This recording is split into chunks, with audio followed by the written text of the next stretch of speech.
chi scuote tutto, il mondo intero, chi ci stupisce in ogni istante, il Re di gloria, Gesù il Re dei Re. Questa è la grazia tua, il tuo infinito amore, hai preso il posto mio, portato i pesi miei, hai dato la tua vita perché io fossi libero. Oh, Gesù, io canto di ciò che hai fatto in me.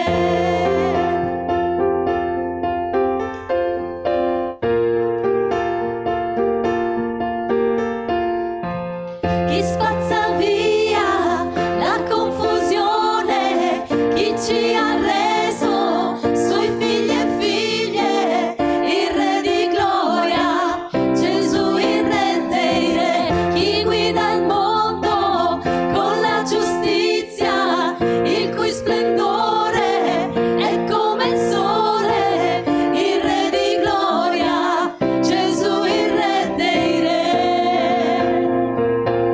Questa è la grazia tua, il tuo infinito amore,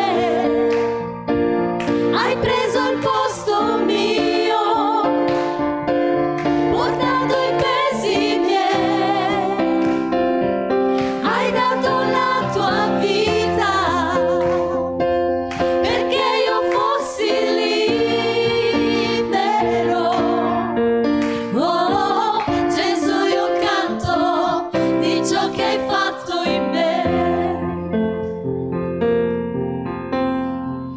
Degno è l'agnel di Dio, degno è colui che ha vinto la morte, degno è l'agnel di Dio, degno è colui che ha vinto la morte, degno è l'agnel di Dio, degno è colui che ha vinto la morte, degno è l'agnel di Dio, degno, degno, degno sei. Questa è la grazia tua, il tuo infinito amore, hai preso il posto mio, portato i pesi miei, hai dato la tua vita perché io fossi libero. Oh, Gesù, io canto di ciò che hai fatto in me.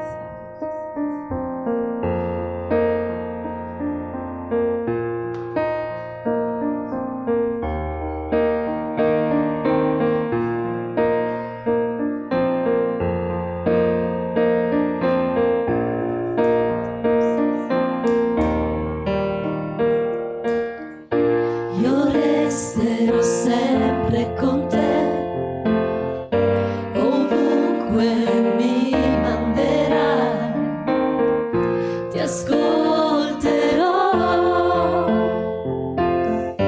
ti seguirò, tu mi hai preso per la mano, mi sosterrai, mi guiderai, mi accoglierai.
Alleluia. Oh, alleluia.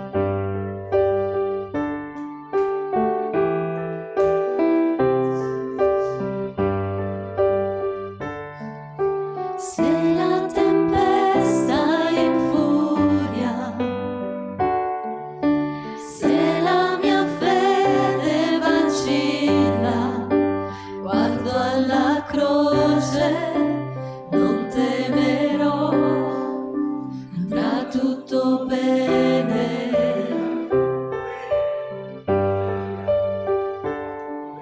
Se non avrò più le forze, se penso che sia finita, guardo alla croce, non temerò, andrà tutto bene. Non c'è panico in cielo, Dio è ancora sul trono, Lui ha sempre il controllo, Dio è fedele. Una porta aprirà, ogni cosa farà, di miracoli e segni, Dio è potente.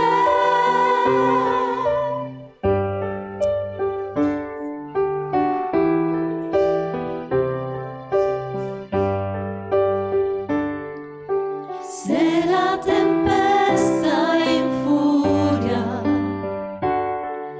se la mia fede vacilla, guardo alla croce, non temerò, andrà tutto bene.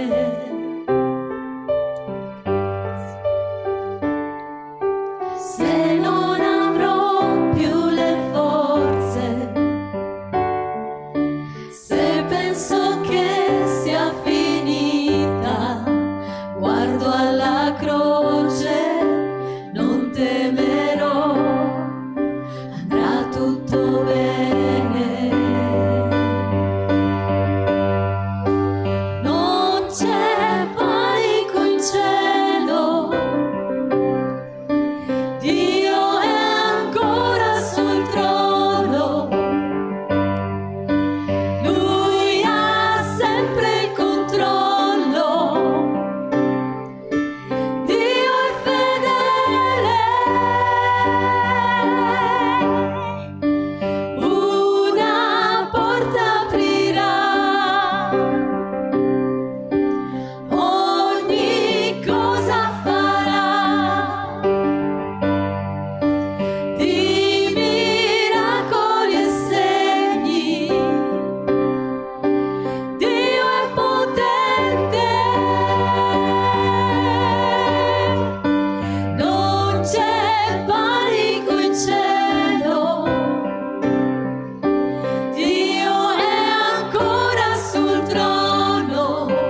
Gloria a Gesù, tu sei potente, Signore. La tua Chiesa ti lode, Signore. Tu hai fatto cose grandi per noi e siamo nella gioia, Signore. Alleluia, abbiamo più di un motivo stamattina per ringraziarti, per lodarti, Signore, benedirti, Signore. Grazie, Spirito Santo, per l'opera che compi nel nostro mezzo. Abbiamo di offrire un culto. Alleluia. Gloria a Gesù, gloria a Gesù, gloria a te, Signore.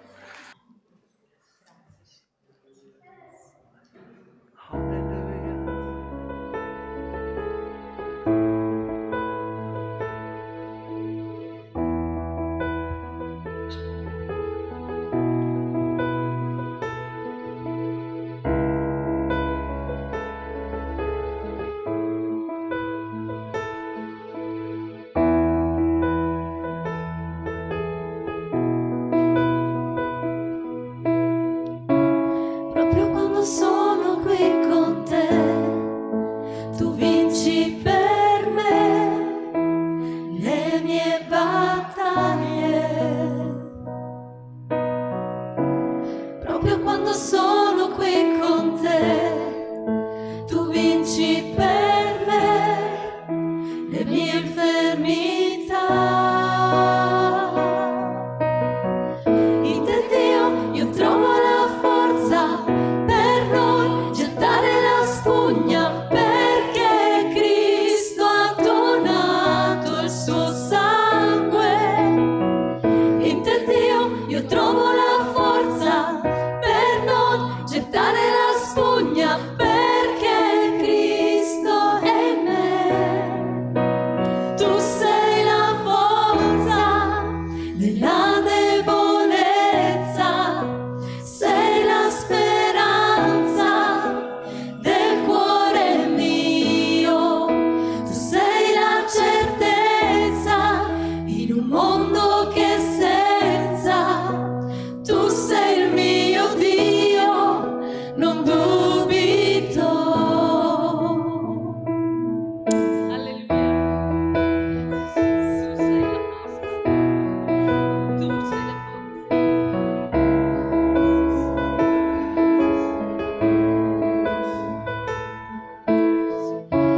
Proprio quando sono qui con te, tu vinci per me le mie battaglie.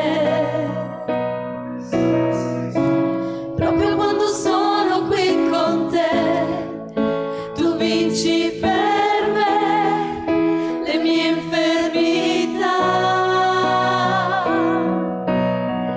In te, Dio, io trovo la forza per non gettare la spugna, perché Cristo ha donato il suo sangue.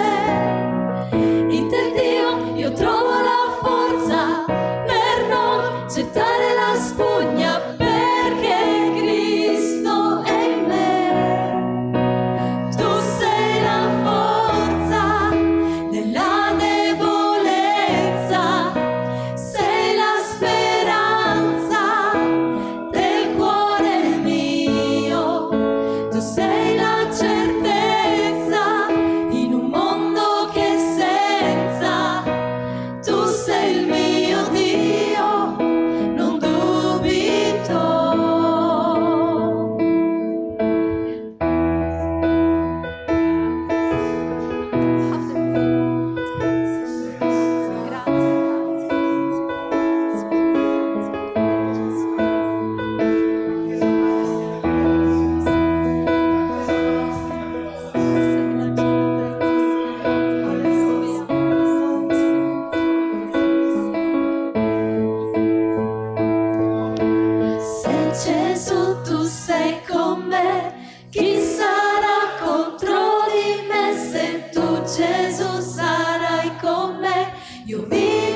Bene, gloria a Dio.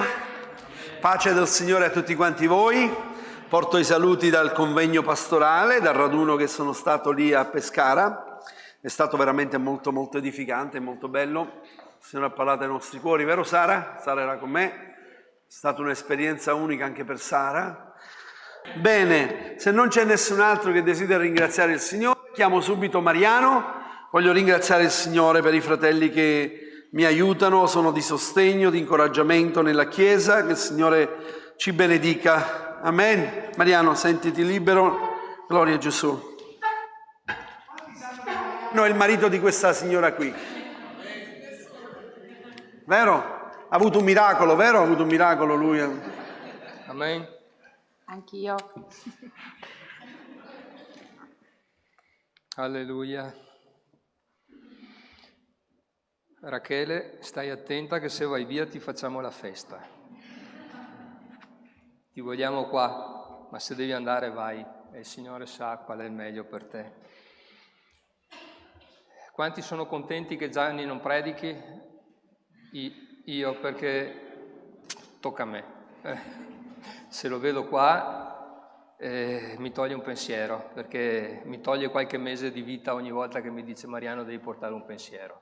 Perché non ho, sapete, quella freschezza di avere tutti i versetti in mente, di avere tutto chiaro sempre. Però dico, Signore, se tu mi vuoi qui, che chiedi che possa portare un pensiero, e mi chiedi che possa portare un pensiero, fa che possa essere un pensiero utile per la Chiesa, per i miei fratelli.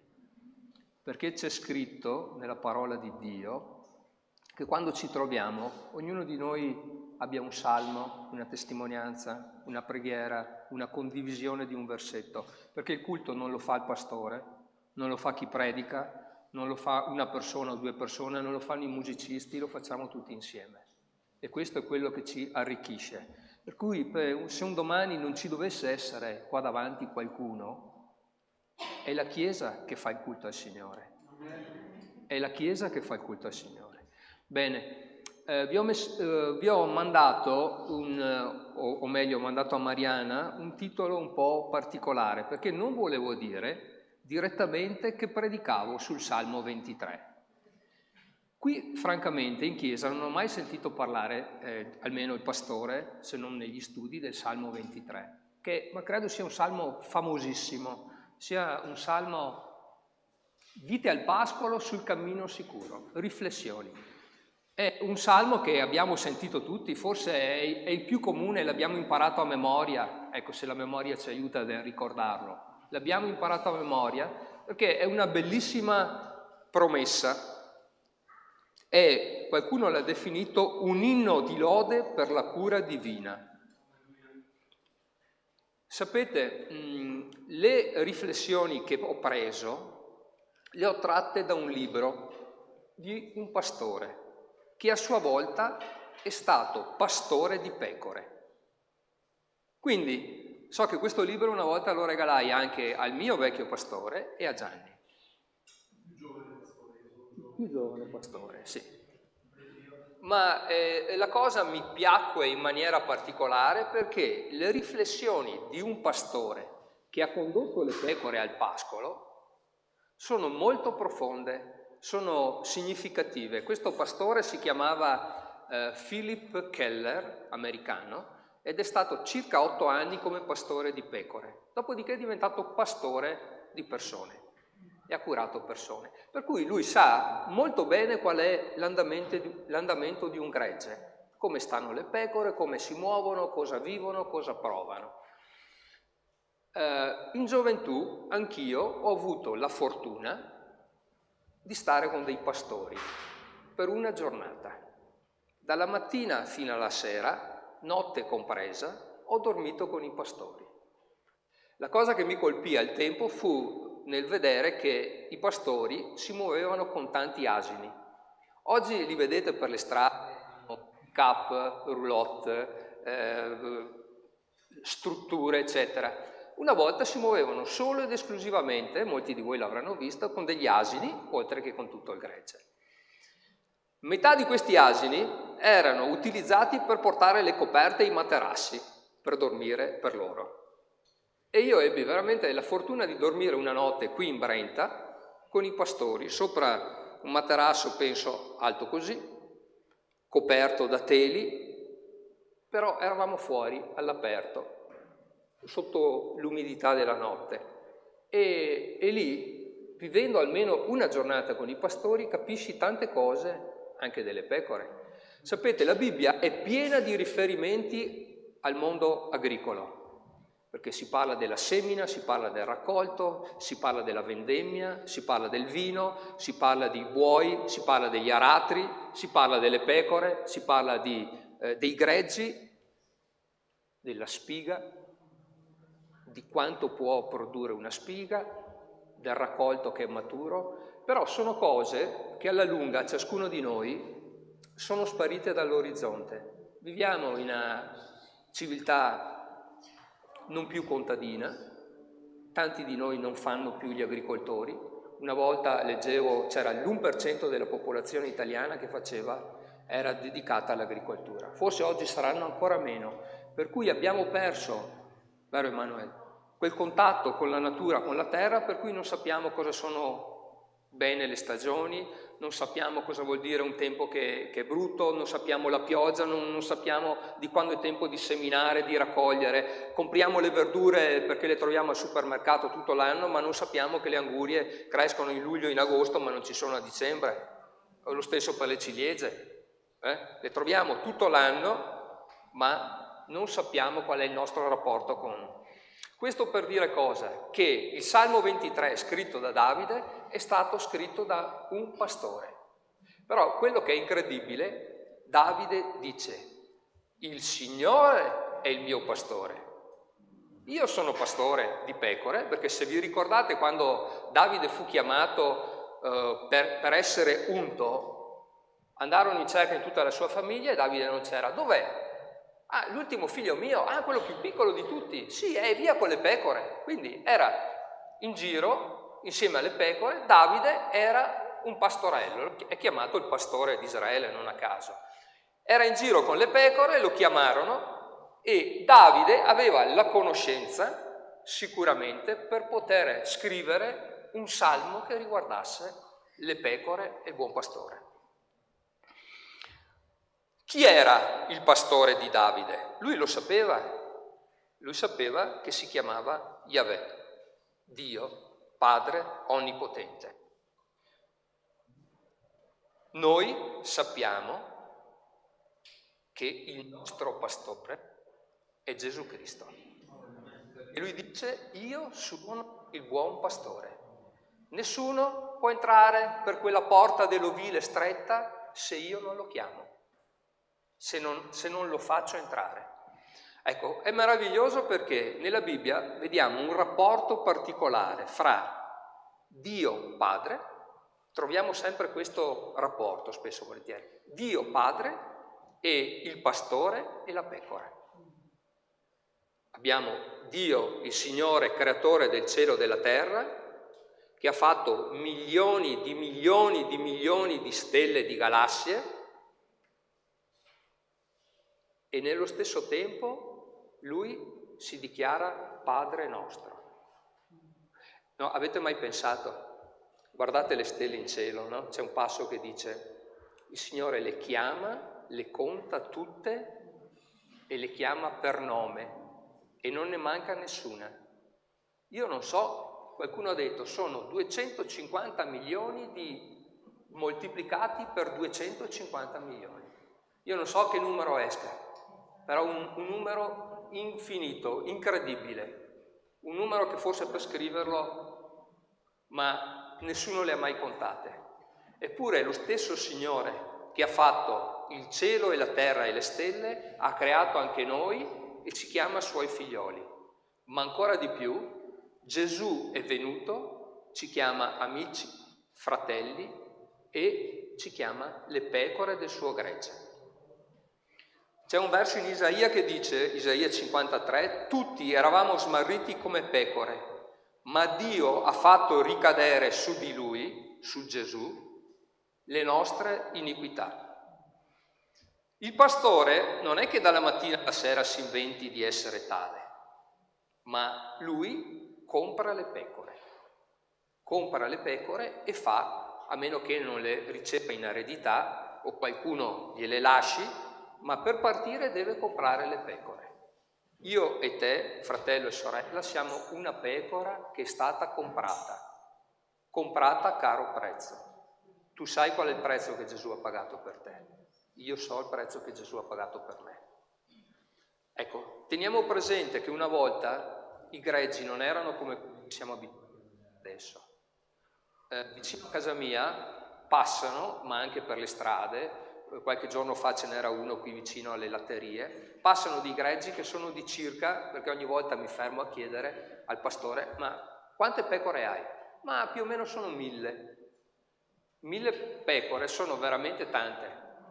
Una volta i greggi erano di 20, 30, 40 pecore e il pastore le conosceva tutte per nome, sapeva il carattere di ogni animale, sapeva come si comportava, vedeva qualcuna e doveva stare sempre attento perché sapeva che quella pecora combinava qualcosa. Oggi naturalmente in queste, gruppi così numerosi, i pastori fanno quello che possono, spesso e volentieri non sono neanche i proprietari del gregge, ma sono dei salariati.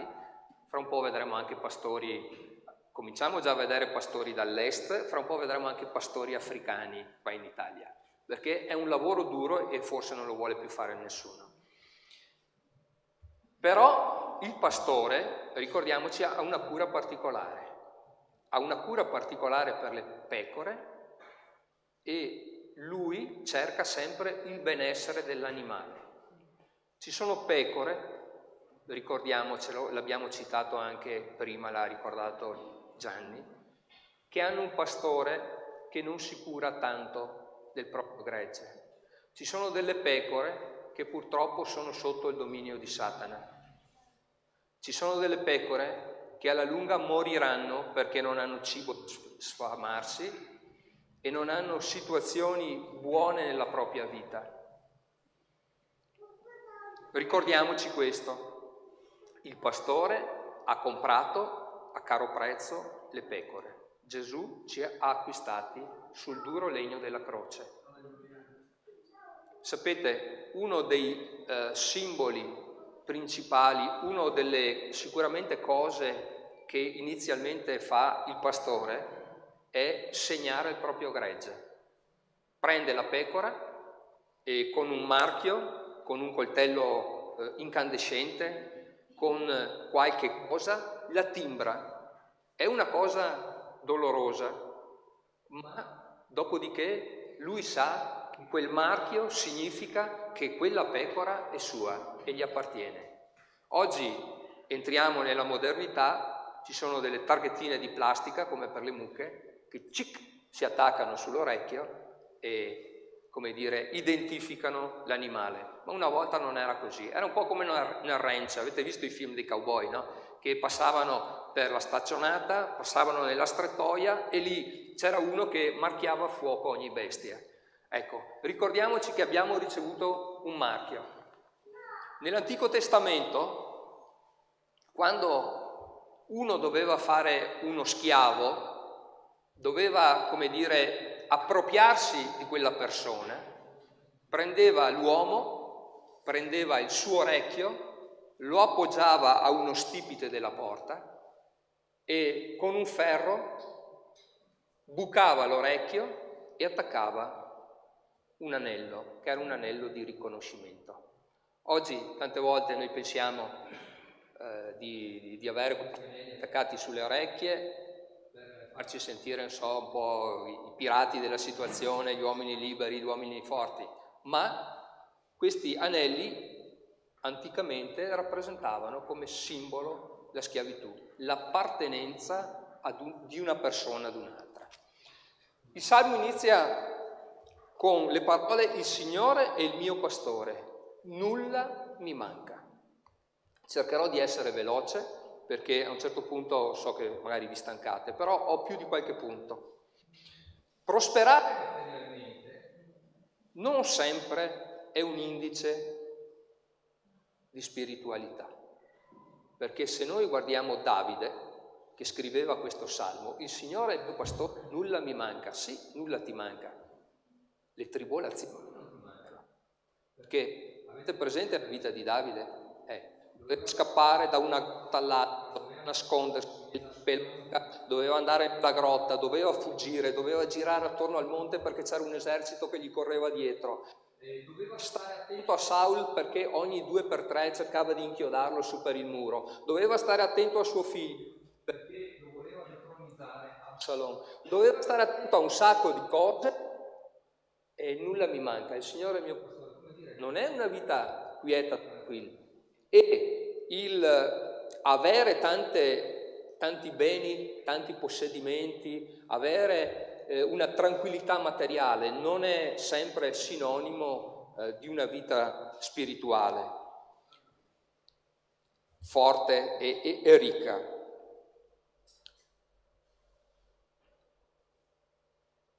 Viviamo, per paradosso, in una società che è molto insicura. Non so se avete mai fatto caso, no? Si sprecano i corsi sulla sicurezza, perché lavori, non ti devi far male, devi stare attento perché questo spigolo potrebbe batterti sulla gamba, devi stare attento quando entri nel supermercato perché il pavimento è bagnato, ti mettono fuori i cartelli, devi avere la cintura di sicurezza, devi avere l'assicurazione, ti devi assicurare per la malattia, devi avere la mutua, devi avere il fondo pensioni.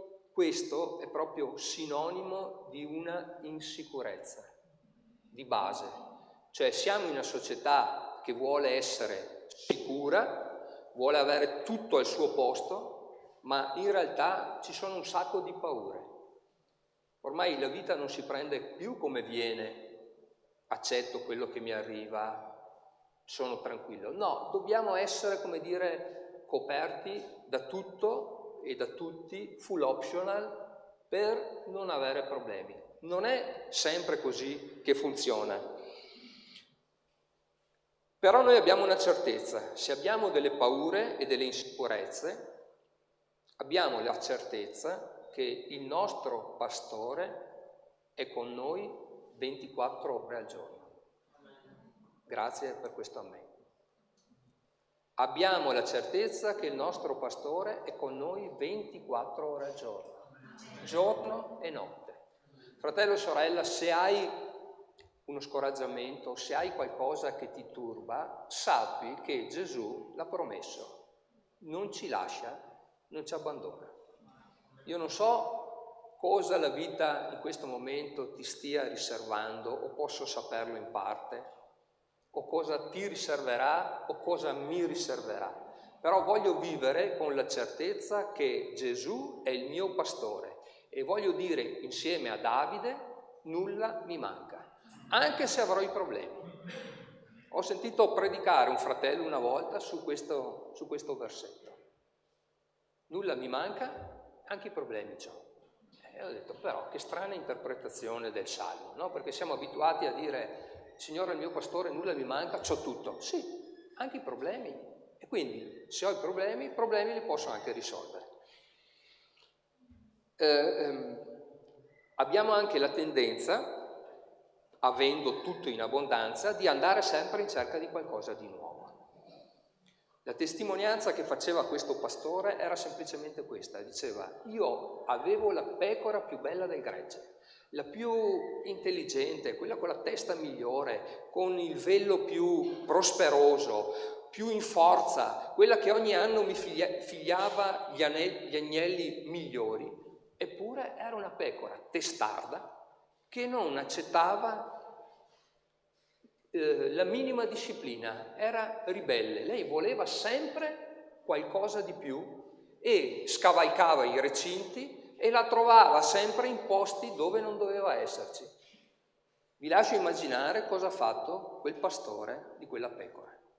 Perché? Perché portava dietro sé gli agnellini, portava dietro sé le altre pecore e aveva scompaginato il gruppo.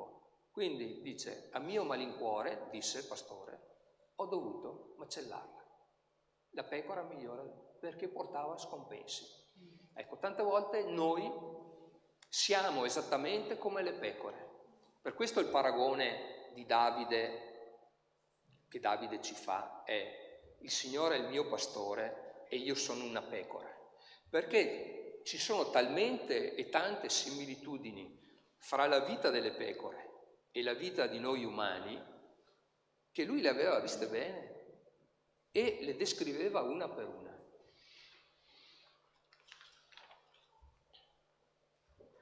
Egli, il versetto dopo, dice: mi fa riposare in verdeggianti pascoli. Le pecore, dopo aver mangiato o prima di aver mangiato, hanno anche bisogno di riposare. Ci sono 4 condizioni per le quali le pecore, se non soddisfano queste condizioni, non possono riposare, e sono paura, tensioni, fame e insetti. Ora, quando all'interno di un ovile, di un ranch, di un pascolo, entra un animale estraneo, le pecore, che per natura si chiamano pecore, perché non sono propriamente dei leoni e non sono coraggiose, anche se dovesse entrare un chihuahua all'interno del gregge, cominciano a correre all'impazzata. Immaginatevi se vedono un cane a randagio, immaginatevi se dovessero vedere un lupo, un orso, un puma, un leone. Davide le descrive queste cose. Corrono all'impazzata, non possono riposare, corrono all'impazzata, fino a sfinirsi e addirittura a morire, perché non hanno altro modo per potersi difendere. Non mordono, non tirano calci, non tirano pugni, non graffiano. La pecora può solo scappare, e quando ha paura scappa fino ad essere esaurita. C'è un'altra cosa che non la fa riposare: le tensioni. All'interno del branco, se c'è qualcuna di più vecchia, testarda, che si sente il capogruppo, ogni tanto punterà a qualcuna di più giovane e gli dirà: o ti sposti o ti do una grande incornata. Quindi, quando ci sono questi tipi di soggetti all'interno del branco, le pecore non stanno in tranquillità, non possono riposare. Vi dice niente questa cosa, questa similitudine? Quante tensioni possiamo avere anche in mezzo a noi, no? Qualcuno che ci dà una spallata e ci dice: spostati perché qua io sono più grosso, spostati perché qua io sono più bello. Non riusciamo a vivere in pace, non riusciamo a vivere in tranquillità. Abbiamo bisogno della guida dello Spirito Santo, fratelli. Dobbiamo essere, come dire, resi calmi, resi sereni dalla presenza dello Spirito Santo, perché altrimenti fuorviesce sempre la nostra umanità. Paolo diceva: sono contento dello stato in cui mi trovo. Sei contento dello stato in cui ti trovi? O vuoi essere qualcosa di più? O vogliamo essere qualcosa di più? No. Cerchiamo di avere il rispetto reciproco, avere quella sensibilità gli uni verso gli altri, di vivere in armonia e in pace, perché questo, che lo vogliamo o no, è un gregge.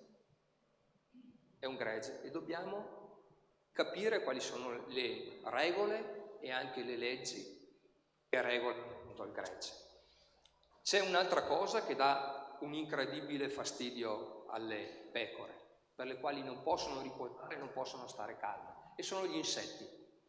Ci sono insetti di tutti i tipi, partendo dai moscerini, dai tafani, dalle mosche. Ci sono le mosche del tallone, le mosche del naso, ci sono le zecche, ci sono un sacco di animali che danno, soprattutto nella stagione calda, fastidio alle mosche, alle pecore, scusate.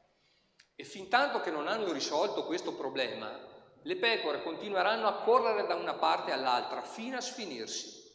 Cercheranno rifugio sotto gli alberi, cercheranno rifugio in mezzo ai cespugli, sbatteranno la testa, cercheranno di togliersi da torno tutte queste mosche che gli danno fastidio. Avete mai visto le mucche al pascolo in montagna, quando sono circondate da mosche?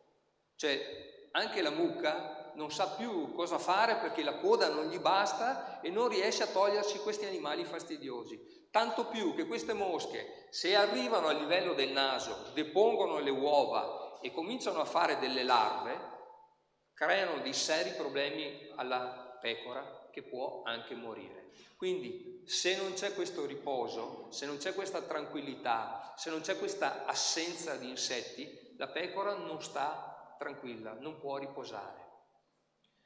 A cosa potremmo assomigliare questi insetti che ronzano, queste mosche che girano? Cattivi pensieri, preoccupazioni e che continuano e che ti turbano e che arrivano e che ti riempiono la testa e che non sei capace di togliertele. Signore, abbiamo bisogno che il tuo Spirito Santo riempia il nostro pensiero, la nostra mente, non i pensieri del mondo, non i pensieri che ci assalgono quotidianamente. E c'è un altro aspetto che non rende tranquilla, non fa riposare la pecora, la fame.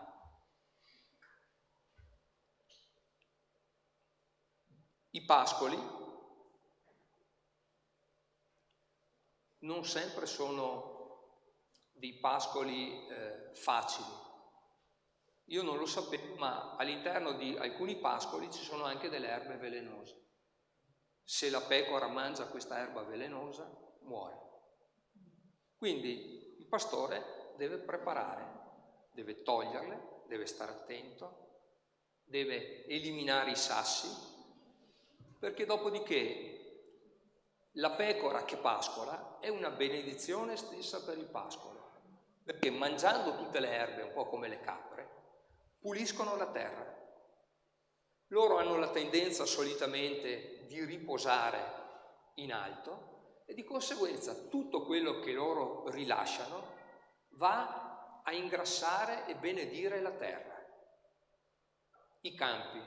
Tant'è che nella parola di Dio noi leggiamo proprio la terra dove scorre il latte e il miele. Si riferisce proprio a questo fatto.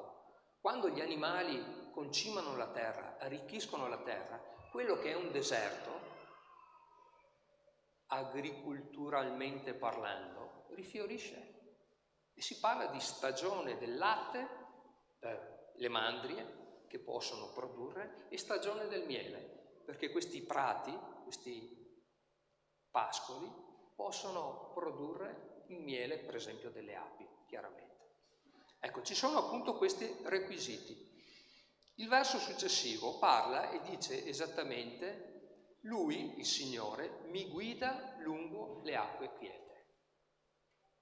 Come noi stessi, anche le pecore hanno bisogno di bere, perché siamo fatti per la maggior parte di acqua, una pecora è fatta mediamente per un 70% d'acqua. Ha 3 sistemi, raccontava questo pastore, per bere. Mangiando dalle pozze e dai ruscelli. Mangiando cosa significa? La pecora potrebbe stare anche dei mesi senza bere. Come fa a bere, dite voi? Come fa a procurarsi l'acqua? Con la rugiada. La mattina, se voi andate in mezzo ai prati, l'erba vi bagnerà completamente i piedi, perché c'è la rugiada. Se il pastore è accorto e porta queste pecore a mangiare la mattina presto, anche in assenza di acqua, le pecore continueranno a vivere, perché trovano l'acqua nella rugiada dei prati. Avete presente la rugiada dell'Hermon? Ecco, no? Si riferisce anche a queste cose. Dopo ci sono i pozzi, che non sono quelli spesso volentieri che noi conosciamo, buchi profondi. Tante volte, magari anche soprattutto nelle regioni africane, il pastore scava il pozzo in profondità, magari a fianco di vecchi corsi di fiumi, per cui per portare a bere le pecore deve portarle letteralmente sottoterra.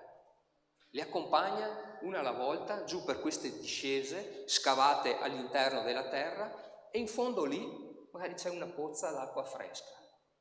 Lui stesso deve entrare, prendere l'acqua, dargliela all'animale, soddisfarlo. Noi riceviamo l'acqua che il Signore ci dà, l'acqua fresca, zampillante che il Signore ci dà. Abbiamo bisogno. E dopo c'è l'acqua dei rivi. Vado in velocità perché sennò mi dilungherei troppo. l'acqua dei ruscelli, che è la migliore, la più fresca. Non so se qualcuno di voi ha mai bevuto da un ruscello di montagna. Non c'è paragone, con rubinetti, con acqua San Gemini e levissima. È un'acqua che ti disseta, ricca, fresca. Ebbene, tante volte le pecore vanno a bere sui ruscelli, però per la loro testardaggine, tante volte, e spesso, vanno a bere, piuttosto che su un ruscello, vanno a bere su una pozza, dove ci sono vermi, dove ci sono insetti, dove sicuramente l'animale si ammalerà, e magari l'acqua migliore l'avevano a 200 metri più avanti, ma non hanno seguito il pastore che le stava accompagnando. Anche questo spiritualmente ci sta dicendo che noi come esseri umani ci abbeveriamo a delle acque che sono torbide. Gianni citava degli esempi. Io credo che la società, oggi come oggi, sia sempre più in confusione. Ci stia dando degli esempi e ci voglia far bere a delle fonti che sono realmente e veramente sporche. Quanti di noi guardano la televisione e ci accorgiamo e ci rendiamo conto che vediamo delle emerite schifezze, delle porcherie. Però diciamo, ma in mezzo a 100 robe ce n'è una di buona. Allora mi viene da chiedere e da chiederti, ma vale la pena di guardare 99 porcherie per trovarne una di buona? Non è che dobbiamo fare avere qualche altro comportamento, dedicarci ad altre cose più costruttive piuttosto che perdere il nostro tempo lì? Bene.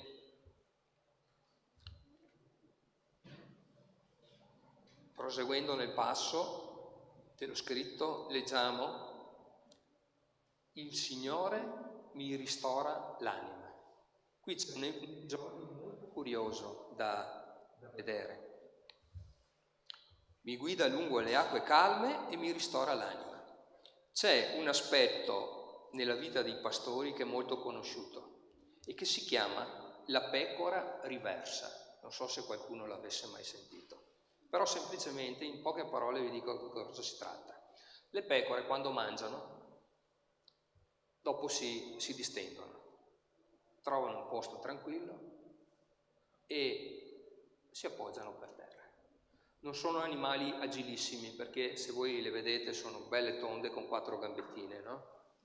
Quindi quando si appoggiano per terra, se non stanno attente e se magari sono in prossimità di qualche buca, corrono il rischio letteralmente di capottarsi e di girarsi e di restare con le gambe per aria. Non c'è verso che una pecora capottata si possa rigirare di nuovo, rimane lì, con le zampe per aria, immobile. Forse avete in mente di più magari l'immagine dei cartoni animati, ma ci sono queste situazioni e sono proprio, delle volte sembrano anche ridicole, però sono estremamente pericolose e deleterie, perché la pecora sta mangiando, sta ruminando, sta sviluppando dei gas. Quando si rigira con la schiena per terra, a questi gas che cominciano a gonfiarsi all'interno del suo organismo, gli bloccano la circolazione. Cominciano a non avere più sangue sulle gambe, no, le braccia sono le mie, sulle gambe, cominciano a irrigidirsi. Se ha degli agnelli all'interno, nel grembo, potrebbero morire anche soffocati. E se rimane in questa posizione al sole per 2-3 ore, la pecora è morta. Se la cosa succede in inverno può stare lì anche 2-3 giorni, ma se succede d'estate la pecora è morta. Ecco che il pastore è colui che cura questa pecora riversa, che si è capottata. Vi ricorda qualcosa anche questo episodio? Quante volte ci capottiamo, fratelli? Chi pensa di essere forte stia attento a non cadere. Sono tranquillo, sono sicuro, mi sono messo lì, il posto era tranquillo, era buono, aspetta che mi giro, mi stendo una gamba, in quel momento trovo l'avvallamento, tac, mi ritrovo così, improvvisamente, senza neanche sapere, la pecora, e rimane lì. Ecco che il pastore, magari nel momento stesso in cui vede degli uccelli neri volteggiare sopra il cielo, sa che lì c'è qualcosa, una pecora ferita, una pecora malata, una pecora in pericolo, in questo tipo di pericolo. Allora cosa fa? Cerca di tirarla su. Io adesso non so quanto possa pesare una pecora, ma penso sicuramente più di 50 kg, perché il mio cane ne pesa 30, 25, 30, una pecora è molto più grande in genere, ma ci sono pecore che presumo potranno pesare anche un quintale o 80 kg, non lo so, andremo a verificare. Il pastore la deve prendere, alzare, tenerla su, perché proprio le sue gambe non stanno su. Non avendo più la circolazione sulle gambe, la pecora proprio tende a collassare. Nel momento stesso in cui la pecora comincia a sgravarsi da questi gas, ecco che il pastore prova a farla camminare. E allora in queste situazioni cosa fa? Magari la prende, gli si mette a cavalcioni, gli accarezza la testa, gli dirà: cosa hai combinato? Sei caduta un'altra volta? Ti ho tirato su la settimana scorsa. Cerca di stare in piedi, e la pecora magari tutta là, spaventata di questa situazione, la prova a mollare, le gambe non tengono perché non c'era più circolazione e cade di nuovo. Il pastore la deve riprendere, la deve sollevare, dirgli: ce la facciamo o non ce la facciamo? Andiamo avanti o non andiamo avanti?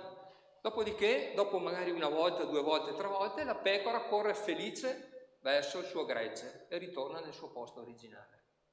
Questo ci ricorda tanto della nostra vita. Quante volte cadiamo, ma quante volte il buon pastore ci rialza. E non dice: sei caduto ancora, ti lascio là. Questa volta veramente mi hai stancato, mi hai rotto le scatole. Non ci dice così. Ci dice: lo sapevo che cadevi di nuovo, però nella mia grande pazienza, nella mia bontà, ti tiro su un'altra volta. Ti tiro su un'altra volta perché so qual è la tua umanità. So che continui a cadere. Ringraziamo il Signore per la sua pazienza, fratelli. Anche se la pecora è troppo grassa, ha gli stessi problemi. Quindi c'è bisogno che il pastore la metta un attimo in dieta. Non riesce a muoversi, cade, non si rialza più.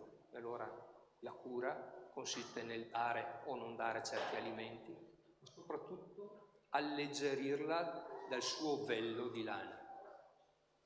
Non è un'operazione piacevole per la pecora, ma tutta questa lana gli deve essere tolta per alleggerirla. E potrebbe ferirsi, potrebbe tagliarsi, però è un'operazione importante. La lana nell'Antico Testamento rappresentava il peccato. Se voi andate a vedere, il sommo sacerdote, quando entrava nel Tempio, non poteva vestirsi con della lana. Doveva avere dei vestiti, mi pare di ricordare, di lino finissimo, ma non c'era la missione, non c'era la possibilità di vestirsi della lana. C'è anche un detto in inglese che quando tu vuoi far vedere qualcosa che non è, butti della lana sugli occhi della persona. Questo non è una rappresentazione di una cosa, come dire, buona.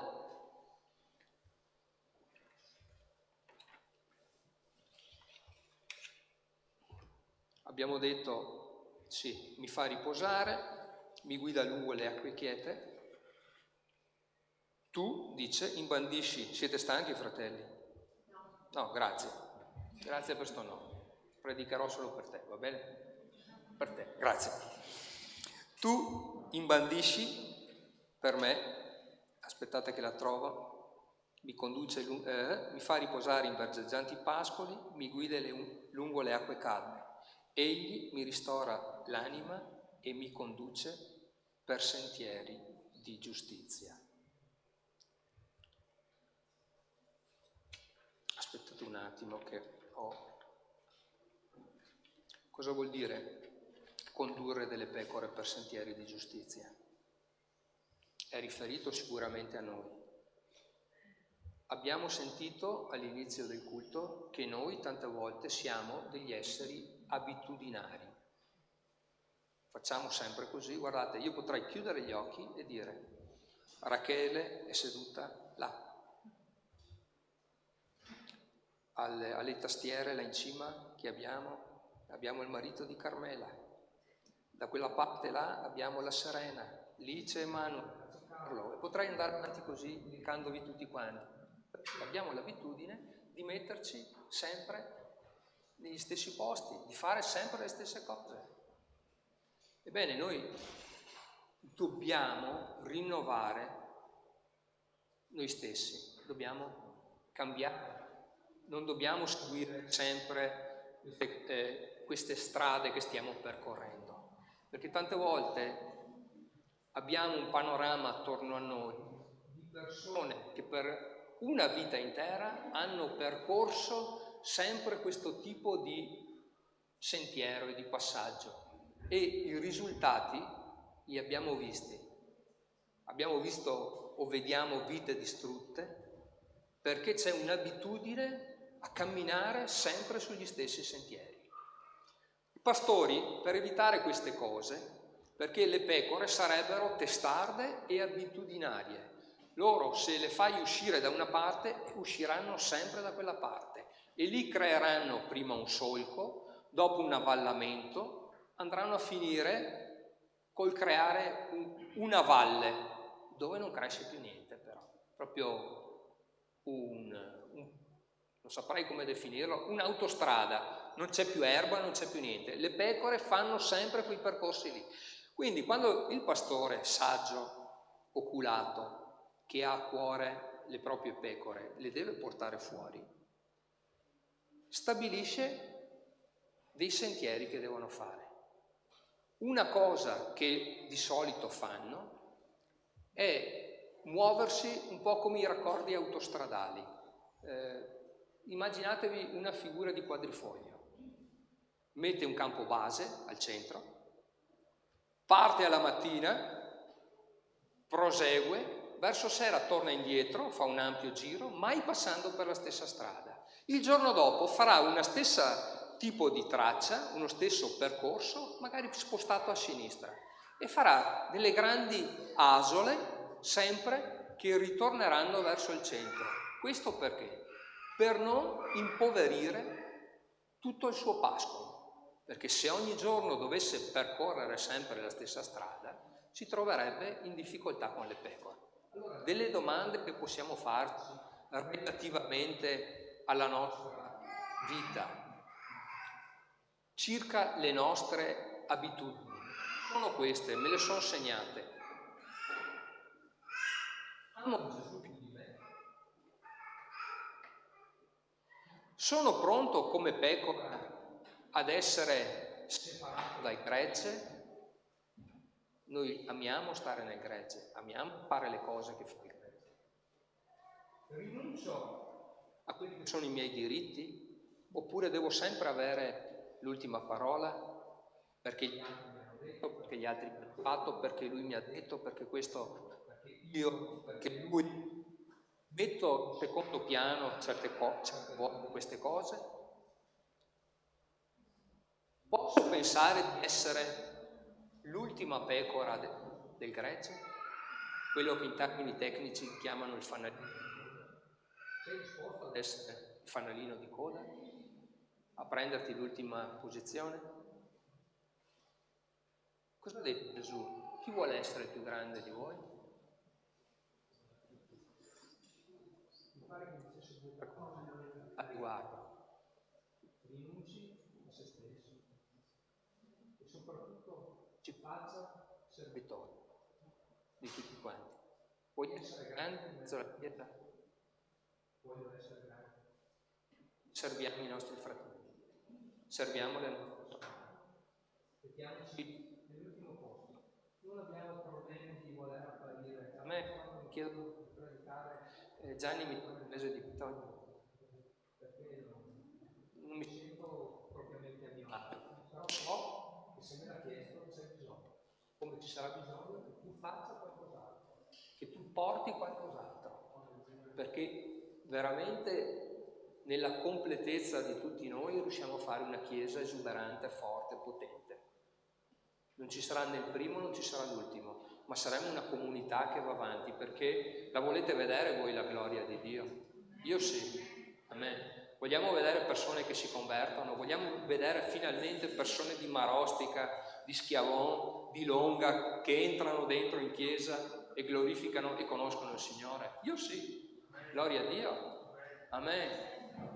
Vorreste vedere che cambiamo locale di culto? Io sì, Gianni. Perché? Perché qua vorrebbe dire che ci sono tante persone, sono arrivate tante anime, tante pecore. Ricordati tra l'altro che se invitiamo gli altri fratelli dell'Elim abbiamo problemi di parcheggio.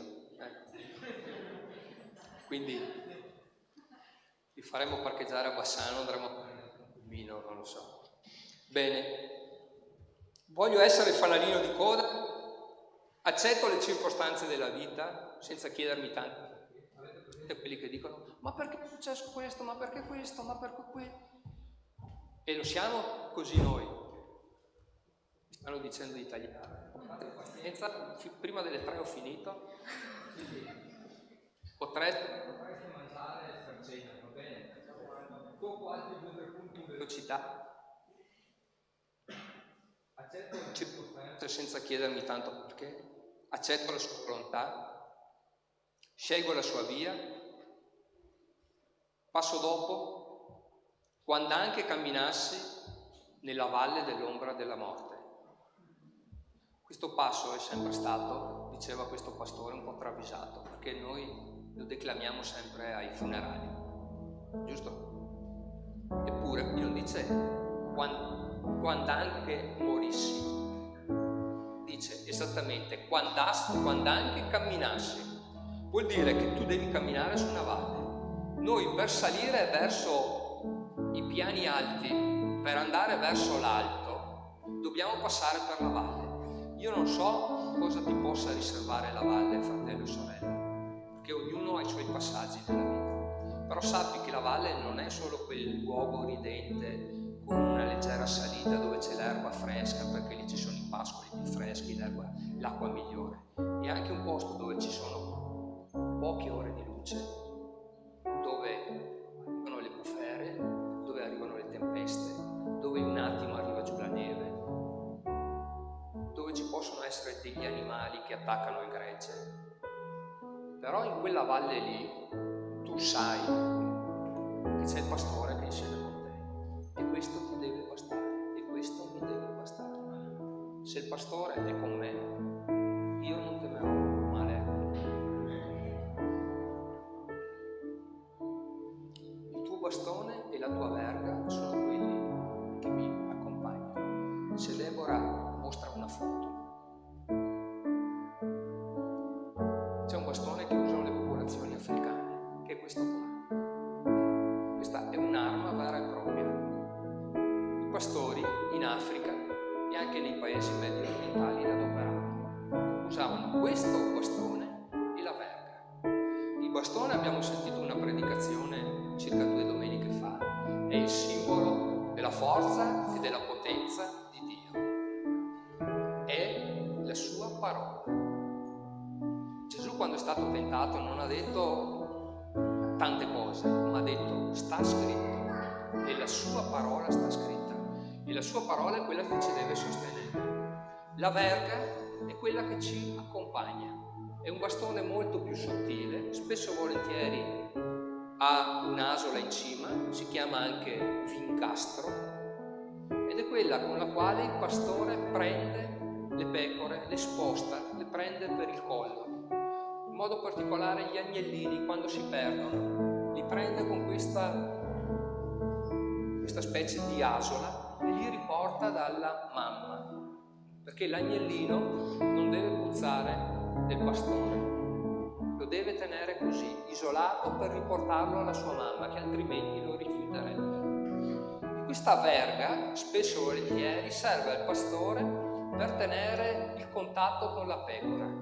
Tante volte ha la verga sopra la pecora, come dire, sto camminando con te, mano nella mano. E la pecora è contenta di sentire questo esile bastoncino, non il bastone, sopra il suo vello, perché sente comunione con il pastore. Il bastone serve per difendere la pecora dagli attacchi del nemico, degli animali che ci sono. Sapete, questo pastore che ha scritto questo libro diceva: nel mio vile spesso e volentieri entrava il puma, ma io il puma non l'ho mai visto. Sapete quell'animale completamente nero, no? Entra il puma, ma io quell'animale non l'ho mai visto. Ho visto solo i danni che lui creava all'interno del gregge. Noi non abbiamo mai visto Satana, io mi auguro neanche di vederlo, però vediamo i danni che lui crea all'interno della Chiesa, nella vita delle persone.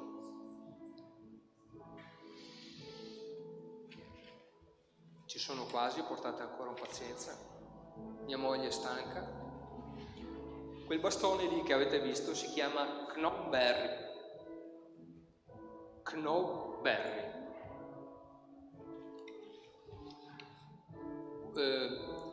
Ho saltato un passo che secondo me è molto importante e dopo vado verso la conclusione. Scusate un po' se è stata una cosa strampalata. C'è il verso che dice: tu apparecchi la mensa per me davanti ai miei nemici. Io nella mia fantasia sono sempre stato abituato a vedermi una tovaglietta di osteria, magari a quadrettini bianchi e rossi, che veniva messa sopra un tavolo e lì venivano appoggiate delle cose da mangiare. Scusate, un po' riduttiva la cosa. Però qui ricordiamoci, è il pastore Davide che si sente pecora e dice al Signore, qui diventa proprio personale la cosa, dice: tu, cambia il tono del salmo, tu apparecchi per me la mensa. Non è una tavola la mensa per le pecore, è un pascolo. Tu prepari il pascolo per me.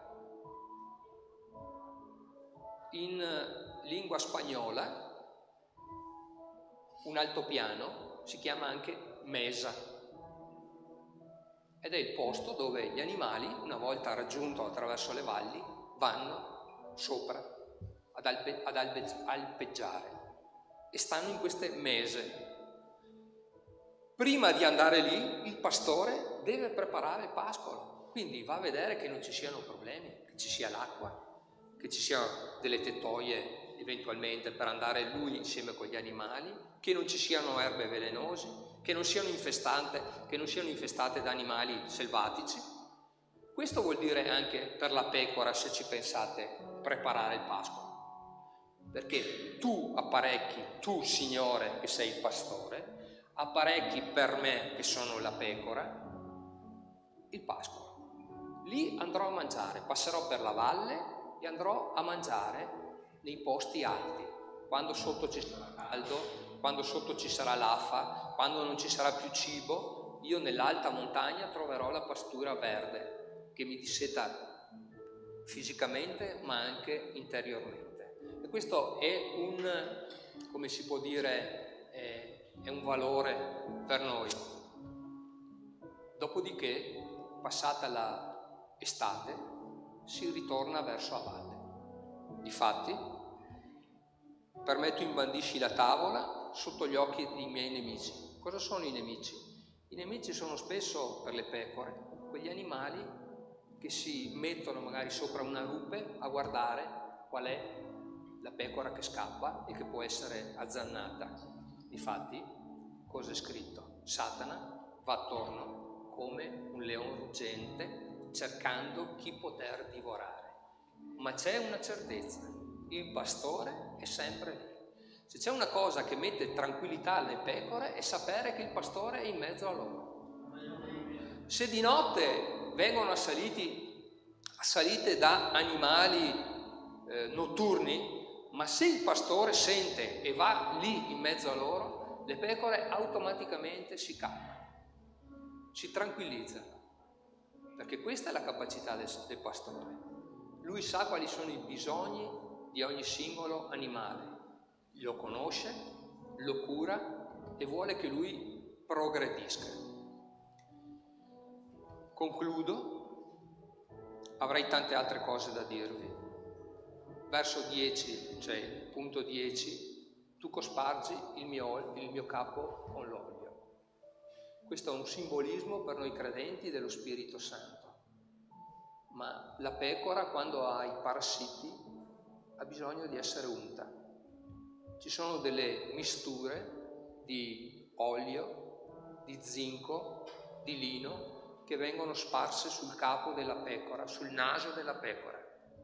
E quando la pecora riceve queste cose si mette tranquilla, perché non ha più animali che le girano attorno, non è più infestata dai fastidi.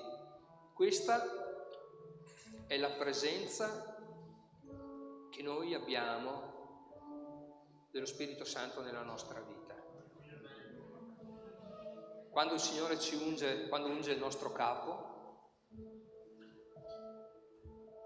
veramente troviamo la pace che cerchiamo. Ci sono momenti della nostra vita dove non abbiamo propriamente questa pace. Ci sono momenti particolari della nostra vita dove il male ci tocca. Pensate o pensiamo alla dipartenza di qualche persona cara vicino a noi. Quante volte ci è capitato di dover, almeno a me, tenere le mani di qualcuno che stava salutandomi. Sono dei momenti solenni, vogliamo dire, sono dei momenti particolari, ma anche in quei momenti noi sappiamo che tutto è sotto il controllo del pastore.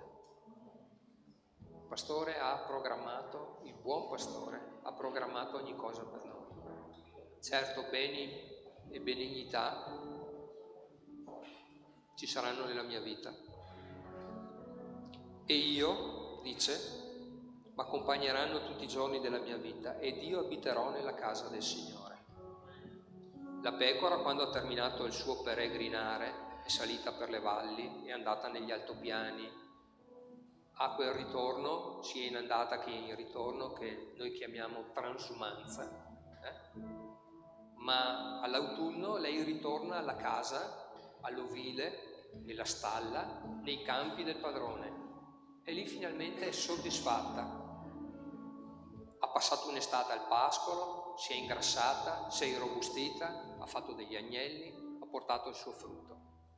Così è un po' l'esempio della nostra vita spirituale. Passiamo per delle valli, passiamo per delle difficoltà, il Signore ci vuole portare in alto, verso pascoli più alti. Non è detto che nei pascoli più alti non ci possano essere problemi, perché ci sono. Ma dopo, alla fine dell'ultima stagione, ci riporta alla sua casa, al suo ovile. E questa è una beata promessa per ciascuno di noi. Io non so quanto starò qua. Io sono qui da 64 anni, ma domani mattina potrei non esserci più. E anche così di te, fratello e sorella. Però abbiamo la promessa, abbiamo la certezza, e si conclude il salmo, ed io abiterò nella casa del Signore per lunghi giorni. E qui lunghi giorni per noi sono l'eternità. Saremo per l'eternità con il Signore. Non avremo dolori, non avremo più queste tristezze, non ne avremo più queste preoccupazioni, ma saremo con Lui per l'eternità, per lunghi giorni. È un salmo meraviglioso. Tenetevelo stretto, teniamocelo stretto. Il Signore è il mio pastore, non manco di nulla. Ricordiamocelo. Quando passi per una prova, ricordati, di fianco a te c'è il Signore che è il tuo pastore. E se non ti bastasse ancora, ricordati che c'è lo Spirito Santo. Amen. Che il Signore ci benedica. Signore, alleluia. Gloria a Gesù. È un canto? Alleluia, gloria a Gesù. È stato il primo salmo che ho imparato quando ero ragazzino a memoria e mi ha seguito per tanto tempo nella mia vita, anche quando mi trovavo solo. Lo citavo a memoria e sentivo la pace del Signore, sentivo il sommo pastore vicino a me. Signore, vogliamo ringraziarti questa mattina perché attraverso tutti questi esempi abbiamo potuto rispecchiarci, vedere. Signore, tu non scrivi mai nulla per caso nella tua parola. E questa mattina vogliamo dire in realtà, tu sei il nostro pastore. Nulla ci manca, perché tu sei con noi, Signore. La tua bacchetta e la tua verga sono quelli che ci consolano ogni giorno. E Signore, grazie perché tu apparecchi davanti a noi la mensa del cospetto dei miei nemici. Ungi il nostro capo con olio. Certo, beni e benignità ci accompagneranno tutti i giorni della nostra vita. Grazie Padre per questo culto, grazie per questo incontro. Possiamo tornare nelle nostre case riflettendo e ancora, Signore, per conoscere sempre di più la tua parola, che è l'unica che è potente da dare pace al nostro cuore. Benedici il nostro entrare, il nostro uscire, da ora in eterno. Amen. Amen. Dio vi benedica, buona domenica a tutti quanti voi. Voglio ricordarvi che giovedì il culto, cioè non avremo il culto in chiesa, perché giugno e luglio al giovedì saremo fuori. Siamo a Marostica, quindi organizziamoci, saremo fuori dalle 8:30. Saremo in piazza alle 8:30, quindi saremo lì, portiamo una chitarra, portiamo qualcosa, facciamo dei canti, in modo che le persone ci ascoltano. Quindi giovedì, martedì sera è qui, ma giovedì no, è all'aperto. Dio ci benedica.